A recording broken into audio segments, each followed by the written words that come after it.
విశ్వశక్తి సహాయంతో డబ్బు ఐశ్వర్యం మీ సొంతం చేసుకోండి. కేవలం ₹999కి లా ఆఫ్ అట్రాక్షన్ వర్క్షాప్. తేదీ అక్టోబర్ 25. నమస్తే, నేను మీ మాధురి. మనకి విశ్వం అంటే మ్యాక్సిమం యూనివర్స్ మనకు అన్నీ ఇస్తుంది అని చెప్తూ ఉంటారు. కొంతమంది ఎలా ఉంటారు అంటే వచ్చిన ₹100లో ₹10 ఖర్చు అయిపోయినా కూడా ఖర్చు అయిపోయింది అనుకుంటారు. ఆ ₹100 ఎలా వచ్చిందని ఆలోచించరు.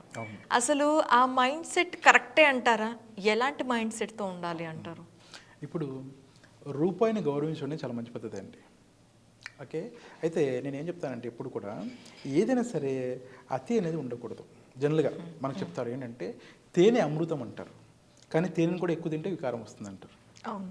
ఓకే, సో ఇప్పుడు దేన్ని ఎంతలో తీసుకోవాలో అంత తీసుకోగలిగినటువంటి ఆ సైకలాజికల్ మీ దగ్గర ఉందనుకోండి, ఆ జడ్జిమెంట్ ఏదైతే ఉందనుకోండి, మీకు ఏ ప్రాబ్లం లేదనుకోండి, ఏమవుతుంది తెలుసా, ఒక మహానుభావుడు వచ్చేసి నాన్న తేనె తాగు, నువ్వు చాలా మంచిది నీ ఆరోగ్యానికి అని చెప్పాడని చెప్పేసి ఇక పగలు రాత్రి ఎప్పుడు చూసి నేను తేనె తాగుతుంటానంటే కనుక నీకు వికారం వస్తుంది. రెండోది మూడో రోజు పోతాం, హెల్త్ ఇష్యూస్ వస్తాయి. ఓకేనండి, మీరు అన్నట్టుగా ఒకవేళ పోకపోవచ్చు కానీ కనీసము చాలా సీరియస్గా తేనె హాస్పిటల్ అయితే అవుతాం. అంటే ఏంటంటే ఆయన చెప్పిన విషయం తప్పు కాదు. ఏమని చెప్పారంటే తేనె చాలా మంచిది హెల్త్కి, న్యాచురల్గా దొరికే తేనె దొరికితే మీకు. ఇప్పుడు ఫేక్లు అండి, డూప్లికేట్ వస్తున్నాయి కానీ, బట్ ఓవరాల్గా అడవి తేనె కానీ లేదా నార్మల్ తేనె కానీ నిజంగా తేనె టీగలు వచ్చేసి ప్రకృతి సిద్ధంగా పెట్టినటువంటి తేనె అయితే ఉంటుందో ఆ తేనెని మీరు తీసుకోగలిగితే, ఎవరైనా సరే తీసుకోగలిగితే కనుక చాలా మంచి ఎనర్జీ వస్తుంది. ఓకే, చాలా పెద్ద పెద్ద జబ్బులకు కూడా అది చాలా సింపుల్ రెమెడీగా చెప్పారు. చిన్నపిల్లలు కూడా తేనె అట్లా నాలుకకి నాకిస్తారు, అట్లా చేస్తారు కదా, దాని వల్ల కూడా సైన్స్ ఉంది. అలాగే మనకు నెయ్యి అంటే ఆవు నెయ్యే, మిగతా నెయ్యిలు కాదు. కానీ ఇప్పుడు ఏంటంటే అన్నీ వచ్చేసాయి, ఇప్పుడు ప్యాకింగ్లో వచ్చేసాయి. అవి నెయ్యి కాదు తెలియదు, మనకి ఏం తెలియదు, అవన్నీ కాదు. కానీ నెయ్యి చాలా అమృతమే. ఓకే, అమృతాలలో అమృతం, తేనె ఒక అమృతము, నెయ్యి కూడా అమృతమే. కానీ నెయ్యి కూడా ఏంటంటే ఒక లిమిట్ వరకు తీసుకోవాలి అనేది ఉంటుంది. సింపుల్గా ఏంటంటే డబ్బును కొంతమంది ఏమంటారు తెలుసా, డబ్బు పాపిస్తుంది అంటారు. తప్పు అనకండి. అండ్ డబ్బే సర్వస్వం అని కూడా అనకండి. డబ్బే జీవితం కాదు, డబ్బు చెడ్డది కూడా కాదు, మంచిది కూడా కాదు. అది నీ జీవితం ఏదైతే ఉంటుందో అది సాగిపోవడానికి చాలా మంచి ఒక సాధనంలాగా, ఒక వెహికల్ లాగా అనుకోండి. మీ లైఫ్ను హ్యాపీగా తీసుకోవాలండి. అంటే ఇప్పుడు ఏమంటారంటే మోస్ట్ ఆఫ్ ది ప్రాబ్లమ్స్ ఏవైతే ఉన్నాయో వాటిని నేను అంటే దాన్ని కొంచెం తప్పించడానికో లేదా వాటి నుండి బయటపడటానికో నాకు డబ్బే ఉపయోగపడుతుంది. Most of the problems, I'm not saying 100%, but most of the problems. అంటే ఒక తండ్రి ఉన్నాడు అనుకోండి, తన బిడ్డలకి మంచి భవిష్యత్తు ఇవ్వాలనుకుంటే డబ్బుతోనే ముడిపడి ఉంటుంది. ఓకే, తన ఈ కుటుంబంలో ఎవరికైనా అనారోగ్యం వస్తే వాళ్ళకి ఆరోగ్యం ట్రీట్మెంట్ చేయించుకోవాలంటే డబ్బే అవసరం అవుతుంది.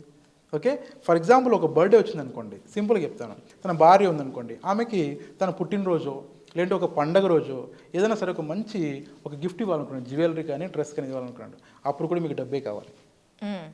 కాబట్టి డబ్బులు అవసరం లేదు నాకు, లేదా డబ్బు అనేది నీచము, డబ్బు అనేటువంటిది దుర్మార్గము అనుకునే వాళ్ళు ఎవరు కూడా ముందుకెళ్ళలేరు.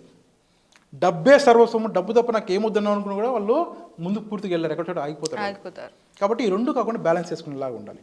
సో డబ్బు చాలా ఇంపార్టెంట్. ఆ విషయంలోనే పెద్దవాళ్ళు ఏం చెప్తారంటే డబ్బుని పొదుపుగా ఖర్చు పెట్టుకోండి, జాగ్రత్త పెట్టుకోండి అని చెప్తారు. కానీ దాని అర్థం ఏంటంటే పొదుపుగా అంటే నువ్వు తినకుండా చచ్చిపోమని కాదు. కొంతమంది ఏం చేస్తారంటే ఇప్పుడు ఫర్ ఎగ్జాంపుల్ కుటుంబంతో బయటికి వెళ్ళారనుకుందాం, ఎక్కడికైనా బయట తినడానికి వెళ్ళారనుకుందాం, ఓకే, లేదంటే ఒక విహారయాత్ర వెళ్ళారనుకుందాం, ఎక్కడికో చోటుకి వెళ్ళారనుకుందాం, ఒక ట్రిప్ వెళ్తే ఈయన ఏం లెక్కేసుకుంటాడు, పాపం పేదవాడు కాబట్టి లేదా మిడిల్ క్లాస్ కాబట్టి లెక్కేసుకుని తప్పలేదు. కానీ బట్ ఏం లెక్కేసుకుంటాడంటే పిల్లలు తినటువంటి చాక్లెట్ ₹20, లేదా కనుక భార్య తీసుకుంటే చీర ₹100, ₹200 ఏదో చిన్న చిన్న ఏ ఉంటాయి కదా, ప్రతి ఒక్కటి క్యాల్కులేట్ చేసుకుంటూ కూర్చున్నాడు అనుకోండి, దాన్ని ఏదైతే ఎంజాయ్ చేయలేడు. అవును, ఆ ట్రిప్ని ఎంజాయ్ చేయలేడు ఫస్ట్. రెండవది కోపం చిరాకు వస్తూ ఉంటుంది.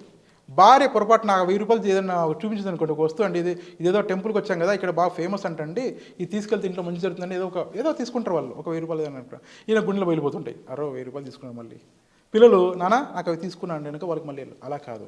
ఏంటంటే మీరు తింటున్న ఫుడ్ కావచ్చు, ఇప్పుడు ఏంటంటే దీన్ని ఒక పెద్ద ఆయన ఏం చెప్తారంటే మీరు ఖర్చు పెట్టే ప్రతి రూపాయిని మీరు ఖర్చులో చూడకండి, దాంట్లో మీకు ఏం సర్వీస్ వస్తుందో, దాంట్లో ఏ ఆనందం వస్తుందో ఆ ఆనందాన్ని చూస్తే మీకు డబ్బు మీద నెగిటివ్ రాదు మీకు. అంటే క్రెడిట్ కార్డు వాడారు అనుకోండి, ఎవరన్నా ఏమంటారంటే నాకు క్రెడిట్ కార్డ్ అనేది చాలా చెడ్డదండి, క్రెడిట్ కార్డు వాడకండి ఎవరన్నా అంటారు. కానీ కొన్ని సందర్భాల్లో క్రెడిట్ కార్డ్ చాలా మంచి ఉపయోగపడుతుంది. ఓకే, అంటే సడన్గా అవసరమైనప్పుడు అది ఉపయోగపడుతుంది, ఇది చేస్తాం.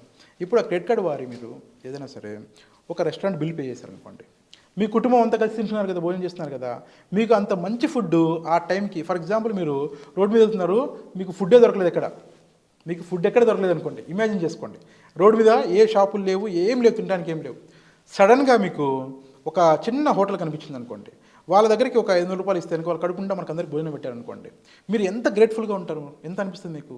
మీరు 5 కిలోమీటర్లు 10 కిలోమీటర్లు జర్నీ చేసిన తర్వాత కూడా మీకు ఎక్కడ కూడా తాగడానికి నీళ్ళు లేవు, తినడానికి ఏం లేదనుకున్న టైంలో వాళ్ళు మీకు ఫుడ్ ఇచ్చారనుకోండి, ప్రొవైడ్ చేశారనుకోండి, అది హోటల్ రూపంలో కానీ ఏ రూపంలోనే కానీ, అప్పుడు మన కడుపు నింపుకొని మన ఆకలి తీర్చుకున్నాం కదా, ఆ ఫీలింగ్ చూపించాలి తప్ప, ఓకే, నేను ఇచ్చిన 500 చూడకూడదు, అరే 500 రూపాయలు ఖర్చు అనుకోకూడదు.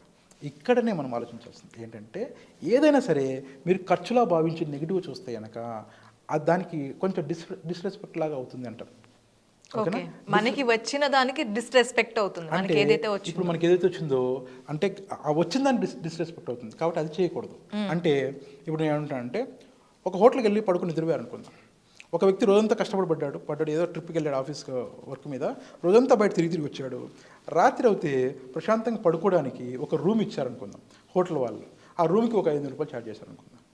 ఓకేనా, అబ్బా అనవసరంగా 500 రూపాయలు పెట్టాను నేను ఏదో రాత్రి పడుకున్నానికి అన్నాడు అనుకోండి, ఆ వ్యక్తి రోడ్డు మీద ప్లాట్ఫామ్ మీద ఇక్కడ పడుకున్నాను అనుకోండి, నైట్ నిద్ర లేదనుకోండి, ఆ దోమలు గుడుతూ లేదంటే చిన్న ఇది చేసుకుంటే ఏదైనా ఉండగలిగితే అతను నెక్స్ట్ డే ఆఫీస్లో వర్క్ చేయగలరా, నిద్ర లేకుండా చేయగలరా? అంటే మీరు దేనికి మీరు గ్రాట్యూడ్ చూపించాలి తెలుసా అండి, దేనికి థ్యాంక్ఫుల్గా ఉండాలి, దేనికి పాజిటివ్గా ఆలోచించాలంటే, ఆ ప్రొవైడ్ చేశారు చూసారా, రూమ్ అయితే ప్రొవైడ్ చేశారు హోటల్ వాళ్ళు, ఆ 500 తీసుకొనేసి వాళ్ళకు మనము ఇచ్చేసుకోవాలి. సో మనం ఏంటంటే, ఖర్చు పెట్టిన దానికంటే మనం ఖర్చు పెడితే ఏదో వస్తుందో, మనం ఖర్చు పెట్టినప్పుడు ఏదో మనకు వస్తుందో, ఓకేనా, దాన్ని మనము హ్యాపీగా తీసుకోవాలి, పాజిటివ్ ఆలోచించడం ఇక్కడే. అందుకనే డబ్బులు విచ్చలవిడి ఖర్చు పెట్టద్దు అక్కర్లేదు, కానీ ఖర్చు పెట్టాల్సిన చోట పెట్టాల్సిందే. అంటే హెల్త్ బాగాలేక మీరు హాస్పిటల్కి వెళ్తే ఖర్చు పెట్టాల్సిందే, తినడానికి ఖర్చు పెట్టాల్సిందే, రెగ్యులర్ జనరల్గా ఏదైనా ఉన్నాయో వాటికి పెట్టాల్సిందే, ఇప్పుడు పిల్లల చదువులు కూడా పెట్టాల్సిందే. ఓకేనా, అలా పెడుతున్నప్పుడు మీరు ఎప్పుడైతే మీరు నెగిటివ్గా ఆలోచించుకుంటూ లేని కనుక ఖర్చు అయిపోతుందని బాధపడుతూ పోతే కనుక దాని రిజల్ట్ ఎక్కువ తీసుకోలేరు మీరు కానీ మీ కుటుంబం కానీ. కాబట్టి దయచేసి డబ్బులాగానే చూడండి, డబ్బుని దేవతలా చూడకండి. ఫస్ట్ ఆఫ్ ఆల్ నేను అది కూడా చెప్తాను, నన్ను ఎవరిని అడిగాను అనుకోండి, డబ్బుని దేవతలా చూడంటే చూడొద్దని చెప్తాను. ఓకేనా, డబ్బులు చండాలంగా చూడాలంటే చూడొద్దని చెప్తాను. డబ్బు నీకు ఉపయోగపడుతుంది, నువ్వు బతకడానికి ఉపయోగపడుతుంది అంతే, అది దేవత కాదు, అదేమో పనికిరాని విషయం, దయ్యం కాదు, రెండు కాదు అనుకోండి. నెగిటివ్ పాజిటివ్ అంత కాదు, నెగిటివ్ కాదు, మీ మధ్యలో మీకు అవసరం వరకే దాన్ని ఉపయోగించుకొని దాన్ని దాటి చేసుకొని వెళ్ళిపోండి అంటాను. ఓకే, ఇలా చూడాలి. Okay sir, thank you very much.